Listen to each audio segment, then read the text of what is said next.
Hello friends, इस class में हम करेंगे क्लास 10th मैथ्स चैप्टर 8 की एक्सरसाइज 8.1 का क्वेश्चन नंबर 11। तो चलिए स्टार्ट करते हैं, देखते हैं क्या है क्वेश्चन नंबर 11। बताइए कि निम्नलिखित कथन सत्य है या असत्य, अपने उत्तर की पुष्टि कीजिए। यहाँ पे हमें सत्य असत्य ट्रू फॉल्स बताने हैं और क्यों सत्य और असत्य है उसका कारण बताना है। तो देखते हैं 11 का फर्स्ट पार्ट। tan a का मान सदैव 1 से कम होता है, तो ये हो जाएगा असत्य।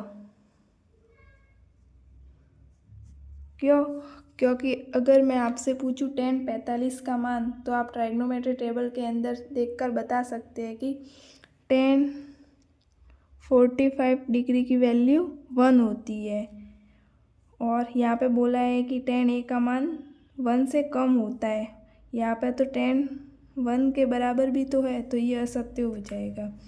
फिर सेकंड पार्ट आता है, कोण ए के किसी मान के लिए sec a इक्वल 12/5 होता है।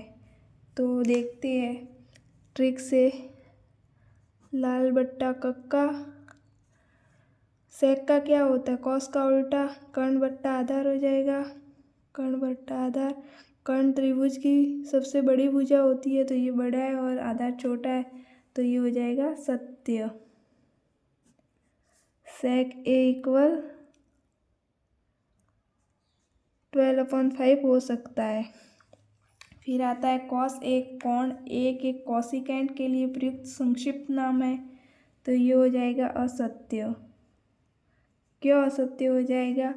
क्योंकि cos a किसके लिए प्रयुक्त होता है, कोसाइन a के लिए, न कि कोसिकेंट के लिए। कोसिकेंट किसका होता है, कोसेक a का, तो ये असत्य हो जाएगा। cos a कोसाइन a के लिए प्रयुक्त होता है।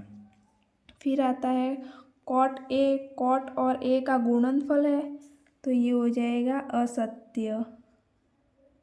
क्योंकि cot a एकमात्र इकलौता पद है, ये cot और a का गुणनफल नहीं हो सकता, ये एक यूनिक टर्म है। फिफ्थ पार्ट, किसी कोण थीटा के लिए sin थीटा इक्वल 4/3 हो सकता है। तो देखेंगे लाल बट्टा कक्का, और sin थीटा का रेशियो होता है लंब बट्टा कर्ण। लंब बट्टा कर्ण, यहाँ पे कर्ण छोटा है लंब से, और मैंने आगे आपको बताया था कि त्रिभुज की सबसे बड़ी भुजा कर्ण होती है, तो कर्ण बड़ा होना चाहिए था। मेन sin थीटा की वैल्यू 4/3 नहीं हो सकती, तो ये हो जाएगा असत्य। इसी के साथ क्वेश्चन नंबर 11 कंप्लीट होता है। अगर इसमें आपको कुछ भी डाउट है तो आप मुझे कमेंट करके बता सकते हैं। अदरवाइज आपने मेरे चैनल को अभी तक सब्सक्राइब नहीं किया है तो अभी जाकर मेरे चैनल को सब्सक्राइब कर दे, लाइक कर दे और शेयर कर दे। Thanks for watching this video.